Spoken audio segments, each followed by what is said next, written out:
Hope क्या आप सारे अच्छे से होंगे और आप लोगों के एग्जाम की प्रिपरेशन बड़े अच्छे से चल रही होगी। क्योंकि हम लोग साइंस जो पोर्शन है आप लोगों का आपके JKSSRB एग्जाम के लिए या कोई और एग्जाम अगर आप लोग देना चाहते हैं तो उस पे वीडियो स्टार्ट कर चुके हैं हम लोग। लास्ट टाइम हम लोगों ने साइंस का पहला टॉपिक जो उठाया था वो डिफाइन हमने किया था सोर्सेज ऑफ एनर्जी, जिसमें मैंने आप लोगों को बताए थे कि different types of source of energy क्या थे, रिन्यूएबल, नॉन रिन्यूएबल, इसके आगे कन्वेंशनल, नॉन कन्वेंशनल या on the base of states of matter. और उसके बाद हम लोगों ने उस दिन जियोथर्मल एनर्जी जो थी वो स्टार्ट की थी। चलिए आज का टॉपिक जो हम लोगों का है जो स्टार्ट करेंगे हम लोग, तो अगर हम लोग देखें दुनिया में जितने भी एनर्जी के आपके सोर्सेज हो, चाहे वो आप लोगों के इलेक्ट्रिक करंट हो, चाहे आप लोगों का कोल हो, चाहे आप लोगों का पेट्रोलियम हो, चाहे आप लोगों का LPG हो, चाहे विंड एनर्जी हो, वो सारे डिपेंड है हमारे एक चीज पे, जिस चीज को आप लोग कहते हो सन। तो सबसे पहले अगर हम लोग बात करें सन जो है इसको कंसिडर किया जाता है स्टार। अब स्टार आप लोग किस चीज को कहते हो? स्टार आप लोग उस चीज को कहते हो, तवज्जो रखिएगा, स्टार आप लोग उस चीज को कहते हो जो अपनी रोशनी जो है वो इमिट करता है। अब अगर बात करें सूरज कैसे अपनी रोशनी इमिट करता है, सूरज के अंदर प्रेजेंट होता है हाइड्रोजन गैस। अब जब ये हाइड्रोजन गैस आपस में मिलते हैं तो यहां पे क्या बनता है? यहां पे बनती है गैस और एक जिसको आप लोग हीलियम कहते हो, प्लस यहां पे एनर्जी निकलती है। और इस प्रोसेस को जिसके जरिए सूरज हमें एनर्जी दे देता है, इस वाली प्रोसेस को आप लोग कहते हो न्यूक्लियर, जो कहते हैं फ्यूजन। यानी कभी कभार आप लोगों को क्वेश्चन आ सकता है, क्वेश्चन क्या आ सकता है आप लोगों को, आप हमें बताएं कि सन जो है हमें एनर्जी दे देता है किस प्रोसेस के जरिए? वो प्रोसेस है न्यूक्लियर फ्यूजन। और सन के अंदर जो most of the time fuel इस्तेमाल होता है वो फ्यूल इस्तेमाल होता है हाइड्रोजन। अब अगर हम लोग बात करें सूरज जो है न्यूक्लियर फ्यूजन के जरिए अगर हम लोग देखें 10⁻26 जूल्स जो एनर्जी है, जूल्स पर सेकंड ये एनर्जी हमें रिलीज करता है। यानी एक सेकंड में अगर हम लोग देखें 10⁻26 जूल्स जो सन है एनर्जी रिलीज कर देता है, लेकिन हम लोग इस 10⁻6 जूल्स में से सिर्फ इस्तेमाल कर सकते हैं 10⁻⁻8 पार्ट।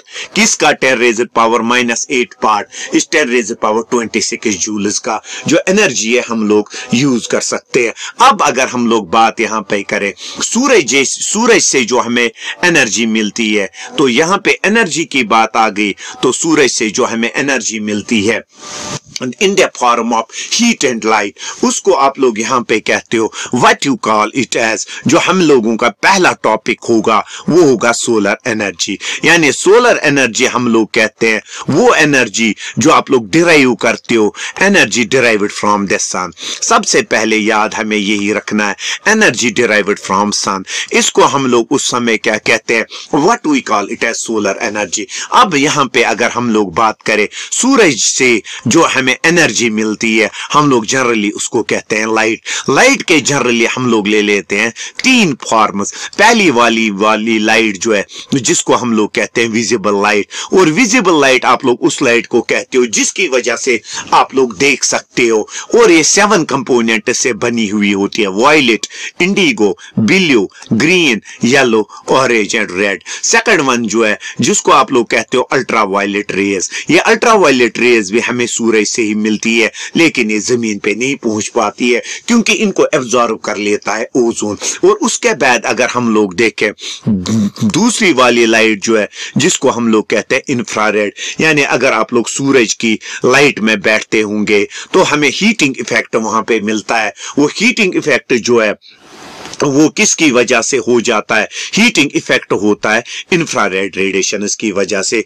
अब यहां पे अगर हम लोग बात करें, देखिएगा अगर यहां पे हम लोग ले लेते हैं सूरज, सूरज से हमें लाइट मिलती है, सूरज से हमें एनर्जी मिलती है। तो इस एनर्जी में से अगर हम लोग देखें पहले जो 40% लाइट है, याद रखिएगा यहां पे 40% लाइट जो सूरज से हमें आती है वो वापस रिफ्लेक्ट होती है, क्योंकि एयर में जो different types of gas devices हैं वो इस लाइट को वापस धकेल देते हैं, वापस भेज देते हैं। उसके बाद 13% जो है उसको एटमॉस्फेयर जो है वो एब्जॉर्ब करता है, यानी 14 + 13% हम लोग देखें। और उसके बाद बाकी जितनी यहाँ पे बचती है वो है 47%, जो कहाँ पे पहुंचती है, जमीन के ऊपर। यानी कभी कभार आप लोगों को क्वेश्चन आ जाता है कि कितनी लाइट जो है वो जमीन के ऊपर पहुंच जाती है, जो सूरज से निकलती है वो पहुंच जाती है 47%। अब अगर हम लोग बात करें यहाँ पे और एक, ये जो लाइट सूरज से निकलती है इसकी जो स्पीड है या इसकी जो वेलोसिटी है वो है 3 लाख किलोमीटर 3 × 10⁸ मीटर/सेकंड²। तो यहाँ पे और एक बात की मैं अगर आप लोगों को बात करूं, अगर हम लोग ले लेते हैं 1 मीटर² अपने एटमॉस्फेयर का, यानी हवा में 1 मीटर² ले ले, और आप लोग अगर ले लोगे टाइम 1 सेकंड, 1 सेकंड में 1 मीटर² के ऊपर कितनी सूरज की रोशनी जो है जमीन पे आ जाती है, उसको हम लोग कहते हैं सोलर कांस्टेंट। यानी सोलर कांस्टेंट सिंपली हम लोग कहते हैं, अगर आपके पास एटमॉस्फेयर का एरिया यहाँ पे है, एरिया यहाँ पे है 1 मीटर² और टाइम जो है 1 सेकंड है, इस दौरान कितनी सूरज की रोशनी जो है इस पे रिसीव होती है, तो उसका वैल्यू जो है वो है 1.44 किलोवाट/मीटर²। यानी ये जो है ये है वैल्यू हम लोगों का किसका, सोलर कांस्टेंट का। अब इसके बाद अगर हम लोग देखें ये जो हमारे पास है सोलर एनर्जी है, सूरज से जो ये एनर्जी हमें मिलती है, तो हम लोग इसको कैसे इस्तेमाल कर सकते हैं। नो डाउट कि आप लोगों को पता होगा कि हम लोग इसको इस्तेमाल करते हैं, चाहे वो प्लांट्स इस्तेमाल करते हो, जैसे प्लांट्स इसको इस्तेमाल करते हैं खाना बनाने के लिए, फोटोसिंथेसिस उसे कहते हैं। इसकी तरह अगर हम लोग देखें क्लोथ्स को ड्राई करने के लिए हम लोग इसका इस्तेमाल करते हैं, क्लोथ ड्राइंग के लिए हम लोग इसको इस्तेमाल करते हैं, ग्रेन्स को ड्राई करने के लिए इस्तेमाल करते हैं, लकड़ी को सुखाने के लिए हम लोग इस्तेमाल इसको कर सकते हैं। तो इसके बाद हम लोग आगे चलते हैं, तो आगे कहां पे चलेंगे, हम लोगों को इसको अब किसके लिए यूज करना है तो वो देखते हैं। हमारे पास कुछ डिवाइसेस ऐसे हैं जिनको आप लोग कहते हो, उन्हें आप लोग कहते हो सोलर एनर्जी डिवाइसेस। यानी सोलर एनर्जी डिवाइसेस हम लोग कहते हैं वो डिवाइसेस जो सूरज की रोशनी का इस्तेमाल करे।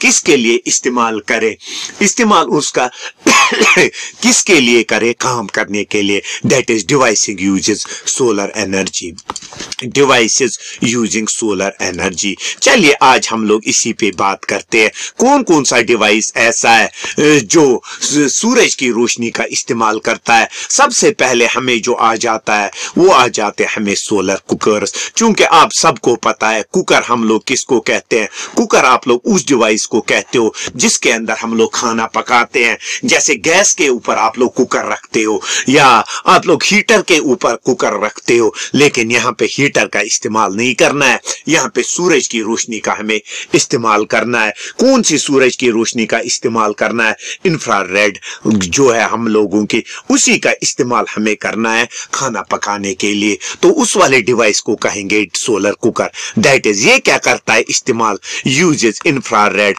For cooking. तो खाना बनाने के लिए ये इंफ्रारेड रेडिएशन सूरज की इस्तेमाल करता है। तो यहाँ पे अगर हम लोग बात करें, सबसे पहला सोलर कुकर जो है वो इन्वेंट किया था, उसका नाम था होरेस डे सोसैर। याद रखिएगा होरेस डे सोसैर। अब चलते हैं अब आगे। ये जो होरेस डे सोसैर ने पहला सोलर कुकर हम लोगों को जो है इन्वेंट किया, तो ये सोलर कुकर क्या होता है। सबसे पहले आप लोगों के पास एक बॉक्स होता है। चलिए यहाँ पे हम लोग एक बॉक्स ले लेते हैं, और बॉक्स अगर हमने यहाँ पे लिया, इसके अंदर जो कलर होता है वो ब्लैक कलर होता है। अब ब्लैक कलर क्यों होता है, क्योंकि ब्लैक कलर में प्रॉपर्टी है ये सारी एनर्जी को एब्जॉर्ब करता है। तो देखिएगा उसके बाद यहाँ पे इस बॉक्स के ऊपर अगर हम लोग देखें, इस बॉक्स के ऊपर क्या होता है, एक गिलास की शीट होती है। इसके ऊपर गिलास की शीट इसलिए होती है क्योंकि जब यहाँ पे सोलर एनर्जी चली जाए तो वो बाहर वापस ना निकल सके। तो उसके बाद अगर हम लोग देखें आगे इसके साथ क्या होता है, तो इसके ऊपर अगर हम लोग ले ले, ये एक हम लोग ले लेते एक डिवाइस, इसके ऊपर एक मिरर लगा हुआ होता है, स्फेरिकल मिरर, और वो स्फेरिकल मिरर जो हम लोगों का होता है अभी देखिएगा, यानी दोनों में बॉक्स, दोनों में ब्लैक कलर। तो अगर हम लोग पहला वाला देखे, इसको हम लोग कहते हैं बॉक्स टाइप सोलर कुकर। तो सेकंड वन अगर हम लोग देखें, इसे कहते हैं spherical solar cooker. Spherical solar cooker इसलिए कहते हैं क्योंकि इसके ऊपर स्फेरिकल मिरर लगा हुआ होता है। कौन सा स्फेरिकल मिरर लगा हुआ होता है? कनकेव। ये आप लोग याद रखिएगा। तो इसके बाद क्या किया जाता है, जब सूरज की, यहाँ पे ध्यान रखिएगा, अब क्या किया जाता है, सूरज की जो रोशनी है वो इन बॉक्सेस के अंदर चली जाती है। यानी जब हमें खाना पकाना होता है तो खाना पकाने के लिए अगर हम लोग देखें तो खाना पकाने के लिए यहाँ पे सूरज की रोशनी अंदर चली जाती है, और अंदर चले जाने के बाद इसे ब्लैक कलर एब्जॉर्ब करता है। अब अगर ये इंफ्रारेड रेडिएशन वापस जाना चाहती है, गिलास इनको एलो नहीं करता है। इसी तरह अगर हम लोग देखें, यहाँ पे जब सूरज की रोशनियां इस मिरर पे पड़ती है तो इसको कन्वर्ज कर देती है किसके, बॉक्स की तरफ, और यहाँ पे अंदर जो है टेम्परेचर जो है वो रेज हो जाता है। मोस्टली टेम्परेचर जो रेज हो जाता है वो 100 से लेके 140 डिग्री तक रेज हो जाता है। इसके बाद जो कोई भी चीज आप लोगों को पकानी होती है, आप लोग इसको इस बॉक्स के अंदर रखते हो और इसको कुक कर सकते हो। अब इंडिया की अगर बात करें, इंडिया में 1962 में इनको बनाने की शुरुआत कर दी गई थी।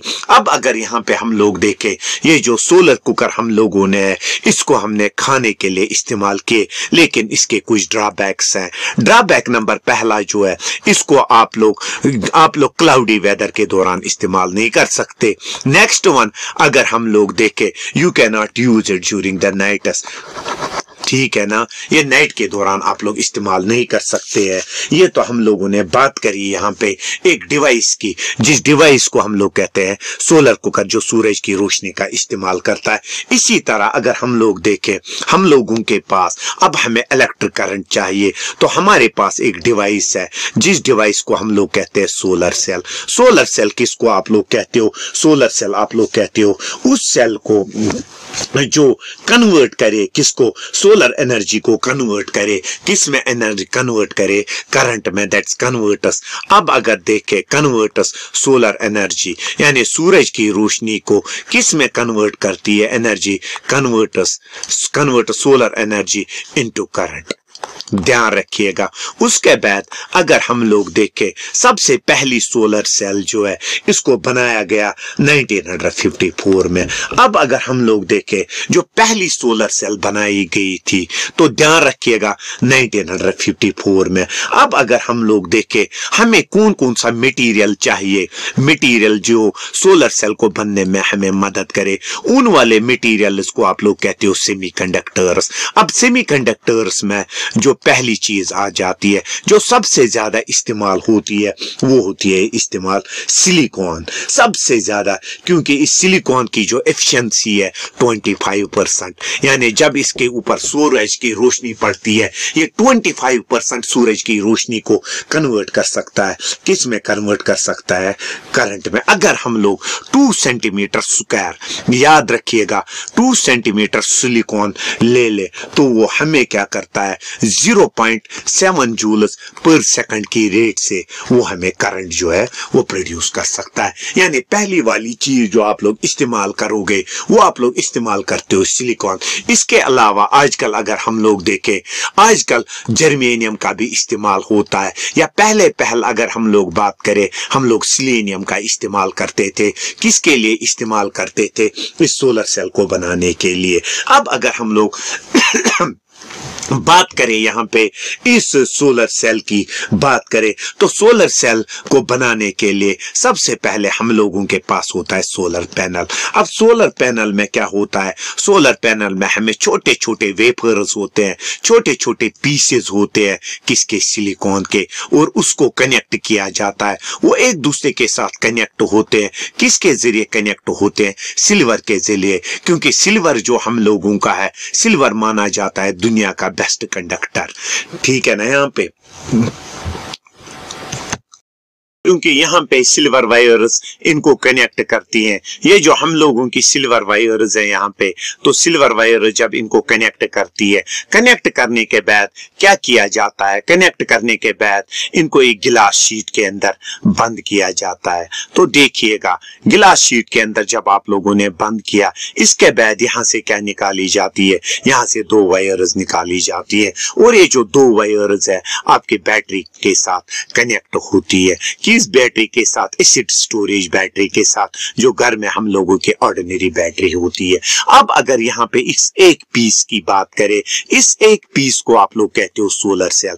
ये जो सोलर सेल है ये स्मॉल अमाउंट में करंट प्रोड्यूस करती है, पावर 0.7 वाट्स। क्योंकि ये करंट कम है इसलिए आपके सोलर सेल में एक से ज्यादा, यानी आपके सोलर पैनल जो है ये एक से ज्यादा सोलर सेल से बनी हुई होती है। अब होता क्या है, जब इसके ऊपर लाइट पड़ती है, किसके ऊपर लाइट पड़ती है? सोलर पैनल के ऊपर। तो सोलर पैनल के ऊपर लाइट पड़ने के साथ ही यहाँ से इलेक्ट्रॉन्स मूव करना स्टार्ट करते हैं और जिसकी वजह से बैटरी जो है हम लोगों की चार्ज हो जाती है। दिन के दौरान जब सूरज की रोशनी इसके ऊपर पड़ती है तो ये चार्ज हो जाती है और इसके बाद हम लोग इसको डिफरेंट पर्पसेस के लिए इस्तेमाल कर सकते हैं। ये तो थी यहाँ पे सोलर एनर्जी की हम लोगों ने यहाँ पे बात करी। चलिए उसके बाद और एक एनर्जी सोर्स की हम लोग यहाँ पे बात करते हैं। तो वो सोर्स जो सोर्स एनर्जी का हम लोगों का है, जिसे हम लोग कहते हैं, यहाँ पे अगर हम लोग देखें, जिसे हम लोग कहते हैं एनर्जी फ्रॉम ओशंस। तो तवज्जो रखिएगा यहाँ पे, एनर्जी फ्रॉम ओशंस। तो देखिएगा सबसे पहले हमें पता होना चाहिए कि ये ओशन किसको हम लोग कहते हैं। तो देखिएगा लेट अस टेक, अगर हम लोग सबसे पहले ये जमीन ले लेते हैं, जमीन के लगभग 70, यहाँ पे देखिएगा जमीन के लगभग 70.8% जो है, यहाँ पे देखिएगा अगर हम लोग देखें 70.8% जो जमीन का है, जिसे फिर हम लोग अप्रोक्सीमेटली ले लेते हैं 70%, उसके ऊपर क्या प्रेजेंट है? हम लोगों का पानी, या उसके ऊपर हम लोगों को प्रेजेंट है ओशन। अब ओशन की अगर हम लोग बात करें, ओशन किनको हम लोग कहते हैं? ओशन हम लोग कहते हैं लार्ज स्फीयर या लार्ज स्फीयर। किसका sphere? Large sphere of earth occupied by कौन इनको ऑक्यूपाई करता है? ऑक्यूपाइड बाय सैलिन वाटर, यानी नमकीन पानी जमीन के ऊपर जिस वाले स्फीयर पे प्रेजेंट होगा उसको हम लोग यहाँ पे क्या कहते हैं? What we call them as oceans. अब इन ओशंस से हम लोग कैसे हम लोग ओशंस से जो है वो एनर्जी हासिल करते हैं? तो सबसे पहले ओशंस से एनर्जी हासिल करने का जो पहला तरीका है वो है टाइडल एनर्जी। तो देखिएगा टाइडल एनर्जी कैसे हम लोग हासिल करते हैं। सबसे पहले अगर हम लोग देखें, थोड़ा सा ध्यान रखिएगा, यहाँ पे हम लोग लेटेस्ट टेक ले लेते हैं, ये समंदर है, तो समंदर के अंदर ये पानी है। तो समंदर के अंदर अगर ये पानी है तो पानी के साथ हमें क्या करना है? तो देखिएगा यहाँ पे हम लोग ले लेते हैं अपनी मून, जो अर्थ की एक सैटेलाइट है। मून का जो ग्रेविटेशनल पुल है, तो ग्रेविटेशनल पुल जब कभी भी एक्ट होता है किसके ऊपर? ओशन के ऊपर। ये जो ओशन का पानी है ये ऊपर की तरफ आ जाता है, यानी अट्रैक्ट हो जाता है टुवर्ड्स द मून। जब ये टुवर्ड्स द मून अट्रैक्ट हो जाता है, जैसे ही मून अपनी पोजीशन चेंज करती है तो ये पानी वैसे ही वापस अपनी तरफ आ जाता है। टाइड्स की सबसे पहले अगर हम लोग बात करें, टाइड्स हम लोग कहते हैं दैट इज, ध्यान रखिएगा यहाँ पे, रेजिंग मीन्स ऊपर आना, एंड रिसीडिंग, यानी रिसीडिंग मीन्स वापस आना, रिसीडिंग ऑफ ओशन वाटर किसके जरिए? By gravitational pull. किसका ग्रेविटेशनल पुल? अर्थ का, सॉरी ग्रेविटेशनल पुल किसका? मून का। यानी मून की जो ग्रेविटेशनल पुल है वो क्या करती है? वो ओशन के पानी को अपनी ओर खींचती है, जिसकी वजह से ओशन का पानी जो है वो जो है ऊपर की तरफ आ जाता है। यानी टाइडल एनर्जी अगर हम लोग डायरेक्टली देखें, टाइडल एनर्जी की अगर हम लोग बात करें देखिएगा टाइडल एनर्जी के जरिए अब क्या करा जाता है। यहाँ पे सबसे पहले एक बैरेज बनाया जाता है कंक्रीट का। यहाँ पे देखिएगा, आप लोगों को खुद ब खुद अभी समझ में आ जाएगा। ये मैं रेड कलर से जो आप लोगों को दिखा रहा हूँ, ये रेड कलर से आप लोगों का समंदर का पानी है। देखिएगा जब ग्रेविटेशनल पुल आएगा, किसका ग्रेविटेशनल पुल आएगा? यहाँ पे मून का। किसके ऊपर? पानी के ऊपर। और ये जो पानी है ये ऊपर की तरफ आना स्टार्ट हो जाएगा। ये देखिएगा, ये ऊपर की तरफ आना स्टार्ट करता है। जैसे ही ऊपर आने की स्टार्ट करता है तो ये अंदर चला जाएगा ये पानी। यानी ये पानी जो है ये वो मोशन में है। कब? जब मून ने इस पानी को अट्रैक्ट किया, यानी इसे हम लोग उस समय कहते हैं हाई टाइड। तो देखिएगा इस वाली गैप में हम लोग क्या रखते हैं? इस वाली गैप में हम लोगों ने रखा होता है एक टरबाइन। जो टरबाइन जो है, जैसे ये पानी ऊपर आ जाता है टरबाइन रोटेट होता है। टरबाइन जब रोटेट होता है तो यहाँ पे क्या प्रोड्यूस होती है? करंट। जब लो टाइड आ जाती है, जब ये पानी बाहर निकलता है, तब ये फिर से रोटेट होता है। रोटेट होने के साथ ही फिर हमें क्या मिलती है? यहाँ पे एनर्जी। यानी जो मोशन अब होती है, किसके साथ? जो ये मोशन होती है पानी के साथ, उसको हम लोग इस्तेमाल करते हैं। किसके लिए इस्तेमाल करते हैं? एनर्जी हासिल करने के लिए। उसके बाद हम लोग आगे चलते हैं। सेकंड वन, अगर हम लोग देखें सी वेव्स, तो देखिएगा सी वेव्स जो है, अगर आप लोग देखोगे, ध्यान रखिएगा, अगर हम लोग समंदर देखें, ये देखिएगा यहाँ पे ये समंदर हम लोग ले लेते हैं। समंदर के साथ विंड जो है वो स्ट्राइक करती है, जिसके बाद जो समंदर का पानी है वो लहरों की सूरत में कंटिन्यूअसली मोशन में रहता है। जब ये मोशन में रहता है, हम लोग इसी मोशन को यानी सी वेव्स को हम लोग इस्तेमाल करते हैं। किसके लिए इस्तेमाल करते हैं? करंट हासिल करने के लिए। तो सी वेव्स अगर हम देखें, अब ये सी वेव्स किनको हम लोग कहते हैं? ये हम लोग कहते हैं वेव्स फॉर्मड। किसके? Waves formed. ध्यान रखिएगा, waves formed by the sea, by winds. इसको हम लोग इस्तेमाल कर सकते हैं एनर्जी हासिल करने के लिए। अब कैसे हासिल कर सकते हैं तो मैं ये बता देता हूं आप लोगों को। यहाँ पे क्या रखे जाते हैं? समंदर के अंदर जो मूवेबल हम लोगों के जनरेटर्स होते हैं या टरबाइन्स होते हैं। देखिएगा ये हमने टरबाइन्स रखे, मूवेबल टरबाइन्स। देखिएगा यहाँ पे जब ये टरबाइन्स कनेक्ट होते हैं, जैसे ही पानी आ जाएगा यानी लहरें समंदर के अंदर आती है, वो इन वेन्स को मूव करती है। वेन्स जब मूव होती है तो जनरेटर भी मूव होता है और यहाँ पे क्या प्रोड्यूस होती है? करंट, जिसको हम लोग डिफरेंट पर्पज से इस्तेमाल कर सकते हैं। दुनिया भर में अगर हम लोग देखें वर्ल्ड वाइड, तो बात करें, हम लोग कहते हैं दुनिया में 2 × 10⁻⁶ से लेके 3 × 10⁻⁶ मेगावाट्स तक हम लोग करंट हासिल करते हैं सी वेव से। अब अगर हम लोग बात करें इंडिया जो है, इंडिया की बात करें, इंडिया का जो कोस्टल बेल्ट है उससे लगभग हम लोग सी वेव से 40,000 मेगावाट जो है वो करंट हासिल कर सकते हैं। उसके बाद हम लोगों को जो आ जाती है, जो सबसे मेन है, जिसको हम लोग कहते हैं ओशन थर्मल एनर्जी कन्वर्जन। ये आप लोग याद रखिएगा, ओशन थर्मल एनर्जी, OTE जिसको हम लोग कहते हैं। अब ये OTE कैसे इस्तेमाल की जाती है ध्यान रखिएगा। चलिए हम लोग देखते हैं यहाँ पे, अगर आप लोग यहाँ पे ये समंदर का अपर सरफेस ले लोगे और यहाँ पे निचला सरफेस ले लेते हैं, लोअर सरफेस हम लोग ले लेते हैं, इनके दरमियान जो टेम्परेचर डिफरेंस होती है वो होती है 20 डिग्री सेल्सियस। सपोज अगर ऊपर 40 डिग्री टेम्परेचर है पानी का, तो बीच नीचे जो होगा वो होगा 20 डिग्री सेल्सियस। इसी टेम्परेचर को जो है, इसी टेम्परेचर डिफरेंस को हम लोग इस्तेमाल कर सकते हैं। किसके लिए इस्तेमाल कर सकते हैं? For obtaining the energy. अब कैसे? देखिएगा, सबसे पहले क्या लिया जाता है? एक ट्यूब लिया जाता है, एक पाइप ली जाती है, जो समंदर जो है, समंदर के ऊपर वाले हिस्से और निचले वाले हिस्से के बीच में डाली जाती है।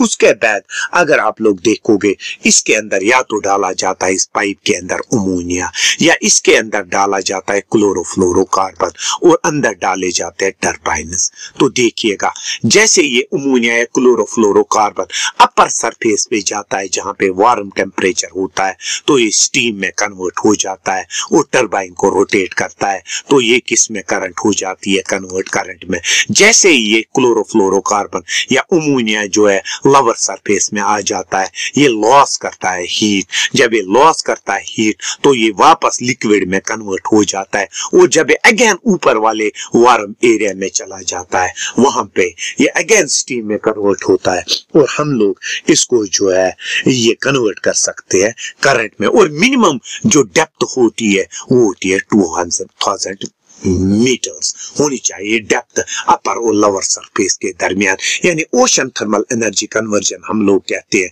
तो ध्यान रखिएगा हम लोग ये कहते हैं that is a mechanism in which, ध्यान रखिएगा, in which energy difference of कौन सा energy difference of 40 degree Celsius is used, किसके लिए used for production of current। ये तो हम लोग यहाँ पे बात कर रहे थे किसकी, ओशन थर्मल एनर्जी कन्वर्जन की, यानी समंदरों से भी हम लोग अब एनर्जी जो है वो हासिल कर सकते हैं। अब ये तो थी यहाँ पे हमने आज बात करी, यहाँ पे सोलर एनर्जी की बात करी, या हम लोगों ने बात करी यहाँ पे किसकी बात करी, यहाँ पे हमने उसके यहाँ पे बात हमने करी इसकी सोलर एनर्जी की। तो चलते हैं अब आगे। उसके बाद हमारे पास और एक एनर्जी का सोर्स है, जिस एनर्जी के सोर्स को आप लोग कहते हो तो यहाँ पे उसको आप लोग कहते हो विंड। अब विंड किसको हम लोग कहते हैं, विंड हम लोग कहते हैं फास्ट ब्लोइंग एयर। एयर को आप लोग क्या कहते हो, fast blowing air is called as wind.